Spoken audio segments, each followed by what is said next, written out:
Bonjour et bienvenue dans notre nouveau décryptage. Je suis ravie de vous retrouver pour cette exploration. Il y a un moment bien précis dans chaque voyage qui a vraiment le don de détruire le rêve.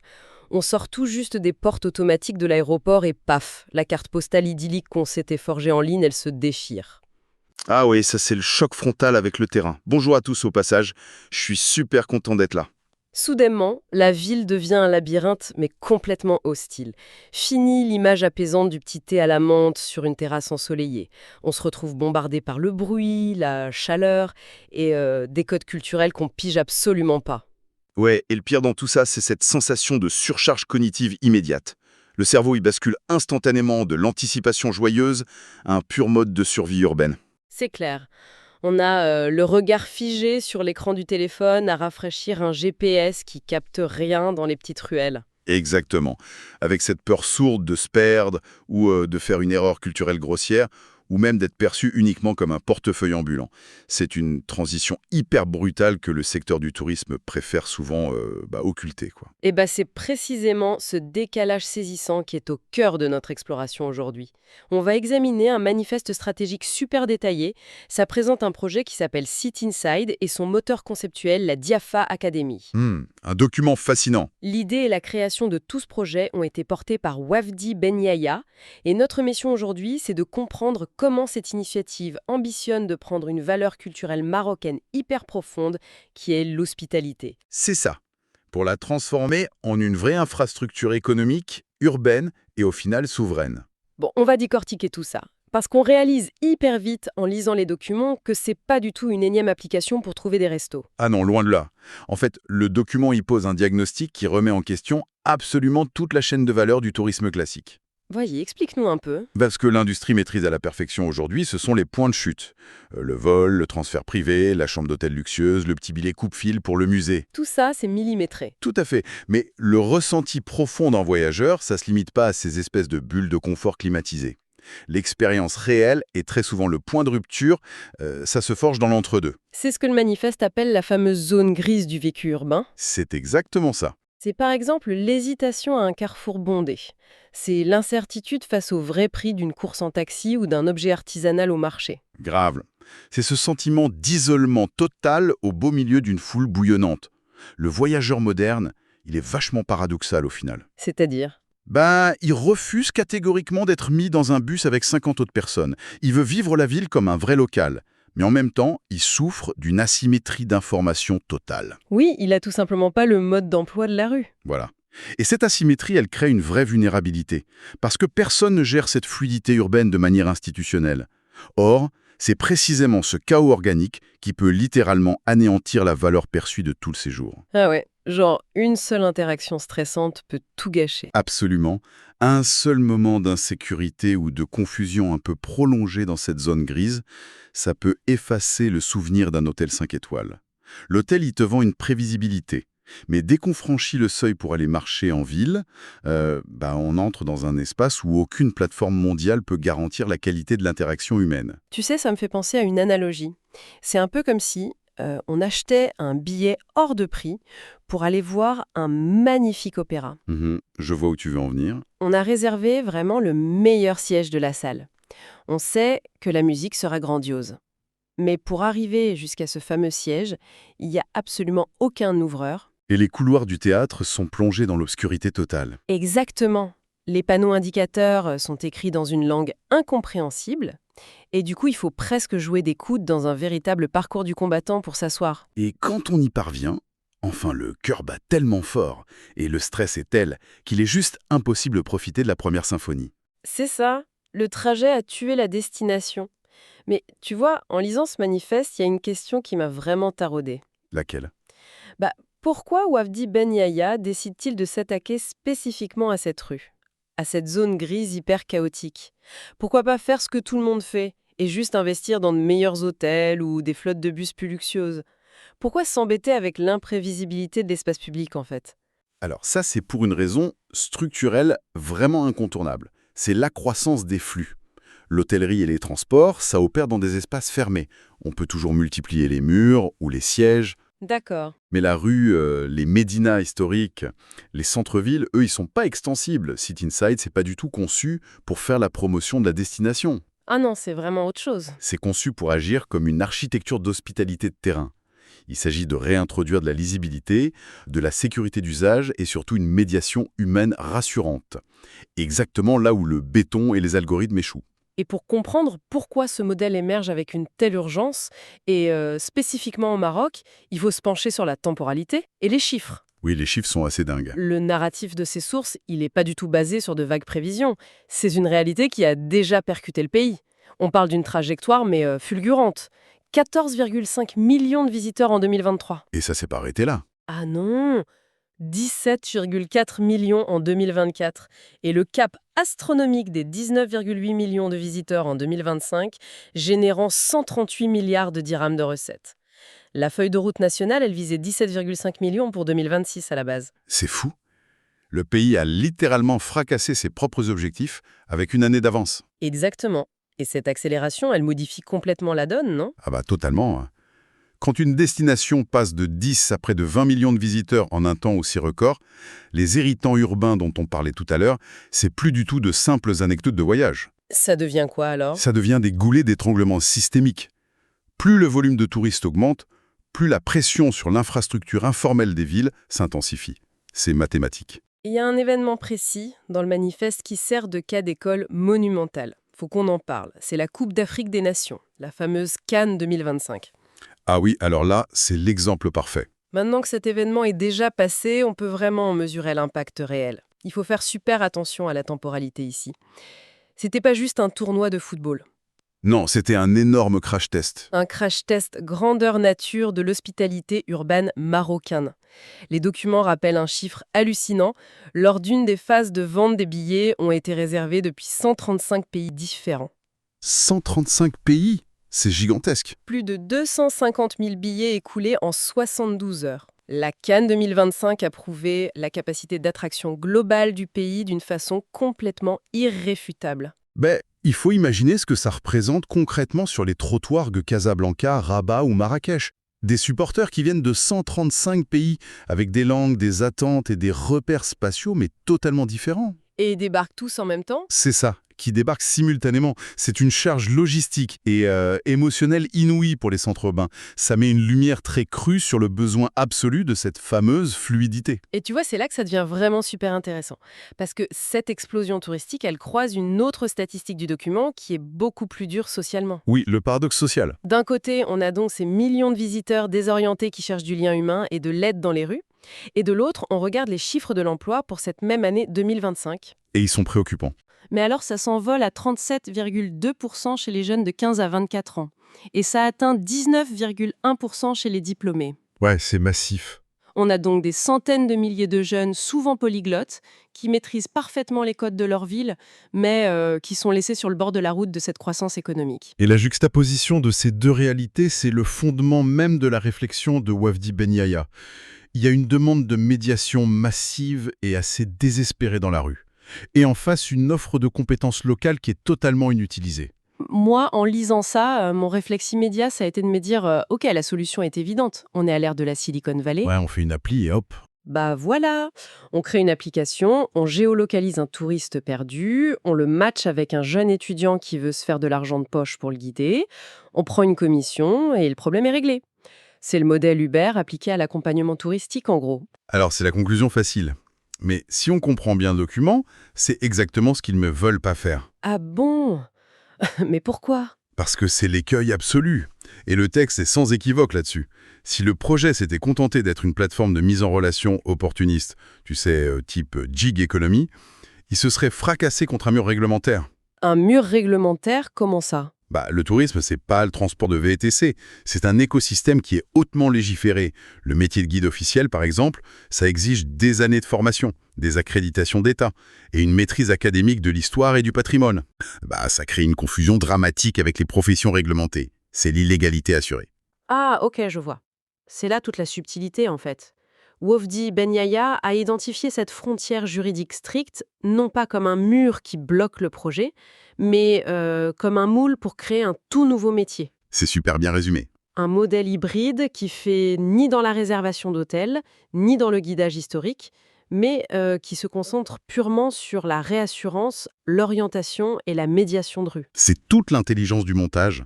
Et pour garantir que cette ligne réglementaire ne soit jamais franchie, il fallait une structure de contrôle hyper rigoureuse. C'est la raison d'être de la deuxième brique du projet. La fameuse académie. Ouais, la plus vitale à mon sens. Sit-Inside, c'est l'interface technologique. C'est le bras opérationnel qui est visible par le touriste. Mais le véritable cerveau, la matrice de tout le système, c'est la Diafa Academy. D'ailleurs, le terme DIAFA, ça a une résonance très particulière. C'est pas du tout un acronyme corporatif un peu froid. Ah non, pas du tout. Diafa, c'est vraiment l'incarnation de l'hospitalité marocaine. C'est ça, c'est une valeur presque viscérale. Le devoir d'accueillir l'étranger, de lui ouvrir sa porte, de partager. Exactement. Mais ici, le manifeste, il propose une bascule idéologique vachement forte. Prendre cette valeur civilisationnelle, qui est plutôt de l'ordre de la morale et du comportement familial, et la transformer en une compétence économique qualifiée. Une compétence mesurable et diplômante en plus. Ouais. Et c'est une transition extrêmement difficile à opérer, tu sais. Avoir le sens de l'accueil dans son salon avec des invités, c'est une chose. Mais industrialiser cette hospitalité dans l'espace public face à des inconnus qui viennent de dizaines de cultures différentes, Avec des niveaux de stress hyper variables en plus. c'est une toute autre histoire. Sans la Diafa Academy, Sit-Inside, ce serait juste une promesse vide. C'est l'académie qui transforme l'intention en un standard qui est reproductible. C'est un peu comme découvrir quelqu'un qui a une voix naturelle extraordinaire en fait. Ouais, c'est un don brut, quoi. Mais si l'objectif c'est de faire chanter cette personne tous les soirs à l'Opéra de Paris, sans jamais que sa voix ne se brise, le talent brut ça suffit plus. Il faut de la technique. Exactement, il faut des années de conservatoire. Apprendre le solfège, maîtriser la gestion du souffle, comprendre la scénographie. La Diafa Academy, c'est ce conservatoire pour le talent social marocain. C'est une excellente métaphore. Et en regardant de plus près le programme de formation détaillé dans nos sources, on comprend vite qu'on est à des années-lumière de la simple consigne du genre « souriez aux clients ». Ah ouais non, le curriculum, il est d'une profondeur assez étonnante. Comment il prépare concrètement ces jeunes à affronter la réalité de la zone grise urbaine ? Le programme, il s'articule autour de ce qu'il nomme une posture d'hospitalité urbaine. C'est pas un script préétabli qu'on récite bêtement, c'est une vraie intelligence de situation. Tu as un exemple concret ? Prenons un module précis, la compréhension interculturelle. Un accompagnateur formé par la Diafa Academy, il apprend par exemple qu'un touriste scandinave n'a pas du tout le même rapport à la proximité physique ou au silence qu'un touriste sud-américain. Ah, c'est super intéressant ça. Ce qui semble être de la chaleur humaine pour l'un, ça peut être perçu comme une agression de l'espace personnel par l'autre. Et ensuite, il y a tout un volet sur l'éthique et les limites légales de l'intervention. C'est-à-dire savoir exactement à quel moment on doit s'effacer pour laisser la place à un vrai guide officiel ou aux autorités, par exemple. Précisément. Ils apprennent aussi la gestion des conflits et l'intelligence urbaine. Ça consiste en quoi l'intelligence urbaine là-dedans ? Imagine un voyageur qui se sent oppressé par une sollicitation commerciale un peu trop insistante dans un souk. Le rôle de l'accompagnateur, c'est pas de faire la police. C'est utiliser sa fluidité culturelle pour désamorcer la situation avec tact. D'accord, donc vraiment de la médiation. C'est ça. Orienter le voyageur et restaurer un sentiment de sécurité immédiat. C'est une médiation d'une très grande finesse psychologique. Ce qui m'amène au public cible de cette fameuse académie. Le projet, il vise intentionnellement ceux qui sont en marge du système économique classique, c'est bien ça. Oui, c'est un choix très assumé. Les étudiants, les jeunes diplômés sans emploi qu'on mentionnait tout à l'heure, mais aussi des femmes qui possèdent d'excellentes compétences linguistiques et relationnelles. Tout à fait. On prend des aptitudes sociales qui n'ont aucune case prévue sur un CV traditionnel et on crée un cadre institutionnel pour leur donner de la valeur marchande et surtout de la dignité. Le pari de Wafdi Benaya, il est quand même hyper audacieux. Une grande partie de l'industrie touristique considère les frictions de la rue un peu comme une fatalité. Oui, ou pire, comme faisant partie du charme authentique et chaotique du voyage qu'il faudrait juste endurer. C'est ça. Lui, il refuse complètement cette complaisance. Il a choisi le chemin de loin le plus long et le plus difficile. Assumer les contraintes réglementaires, financer et structurer une école lourde, calibrer des modules de certification. C'est la seule méthode pour rendre le modèle véritablement évolutif. Si on veut grandir sans que le système s'effondre sous le poids de l'amateurisme, il faut d'abord construire une usine à fiabilité. Et cette réflexion sur la fiabilité, elle nous conduit à l'ambition ultime du manifeste. Si on dézoome un instant, on réalise que les implications de ce modèle, elles dépassent très largement le cadre de la satisfaction d'un touriste perdu dans une ruelle. Ah oui, on passe à une toute autre échelle. On entre dans une dimension qui touche à l'identité même du pays, à l'international. Le texte, il introduit un concept majeur qui est la souveraineté par le service. C'est un terme très fort. Le terme de souveraineté, il est lourd de sens. Et il est décliné sur plusieurs plans dans le document. La première bataille, c'est la souveraineté narrative. La souveraineté narrative. Aujourd'hui, quand on cherche à évaluer l'expérience d'une destination, à qui on s'en remet en général? Aux avis sur Internet, aux étoiles sur les applis étrangères, non? Exactement. Aux plateformes mondiales d'avions en ligne ou aux agences de voyage étrangères. Ce sont elles qui imposent leur grille d'évaluation et qui définissent ce qui est bien ou mal dans l'accueil marocain. Souvent avec un prisme purement occidental d'ailleurs. D'accord, je vois. Avec Sit Inside et la Diafa Academy, l'ambition c'est que le Maroc reprenne le contrôle de ce récit, en définissant et en imposant lui-même ses propres standards de qualité. Et du coup, qu'est-ce que tout ça signifie d'un point de vue purement économique et financier? Parce que le document parle aussi de souveraineté opérationnelle et de maîtrise de la donnée. Imagine si une plateforme étrangère organisait cette intermédiation. Non seulement la commission elle partirait à l'étranger, mais surtout les milliards de données sur les déplacements, les préférences et les points de stress des touristes, ils seraient siphonnés hors du territoire. Ah oui, c'est une mine d'or, ces données. C'est le nouvel or noir. Ici, avec ce projet, la valeur générée et l'intelligence comportementale, elles restent au Maroc, pour alimenter directement les stratégies locales. C'est hyper malin. Et il y a aussi un aspect culturel, je crois. Oui, il y a la souveraineté culturelle. Comment professionnaliser l'hospitalité sans tomber dans le piège de la folklorisation alors? C'est-à-dire sans transformer l'accueil en une sorte de parc d'attractions un peu artificiel. Voilà, sans que ce soit conçu uniquement pour plaire aux clichés des visiteurs. C'est tout l'enjeu du curriculum de l'académie en fait. Garder l'authenticité de l'interaction tout en lui donnant une vraie rigueur professionnelle. L'objectif avoué à terme, c'est que ce standard hybride inventé au Maroc devienne carrément un produit d'exportation. Exporter une technologie sociale, mais c'est une idée brillante, ça. Le manifeste, il cible d'abord le continent africain, il me semble. Oui, parce que l'Afrique fait face à des dynamiques très similaires. Une croissance vraiment phénoménale du tourisme international, couplée à une forte pression démographique et un chômage des jeunes important. Et ensuite, viser l'international.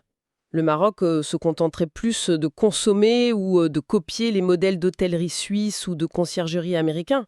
Il exporterait sa propre ingénierie de l'accueil urbain. La vision est monumentale, mais le texte, il fait preuve d'une grande lucidité sur les périls qui guettent une telle entreprise. Quels sont les risques principaux identifiés? Un projet qui repose entièrement sur le capital humain, il avance sur une ligne de crête. Le plus grand risque, c'est l'approximation.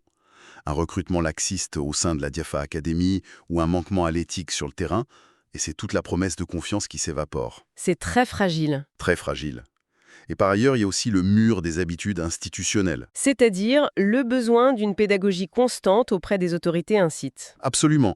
Les ministères, les syndicats de guides officiels, les fédérations hôtelières, tous ces acteurs, ils ont l'habitude de penser en silos bien définis. Ouais, chacun dans sa case, quoi. C'est ça. Quand on arrive avec un métier hybride et qui navigue entre toutes ces cases sans vraiment s'y conformer, la réaction initiale, c'est souvent la méfiance. Ce qui est compréhensible. Tout à fait. Il va falloir démontrer par des cas d'usage réels et des retours de terrain irréprochables que ce réseau d'accompagnateurs ne vole le travail de personne.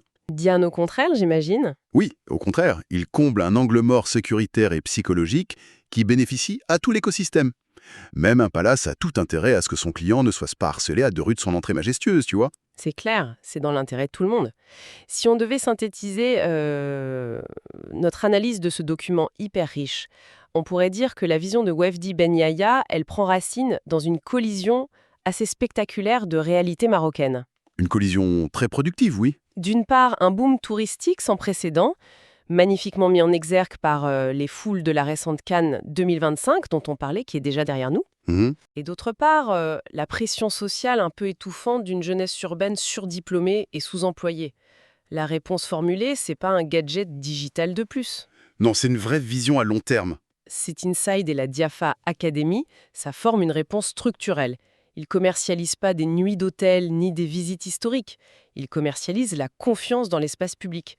tout en offrant une identité professionnelle et une réelle dignité à ceux qui portent naturellement ce talent de l'accueil.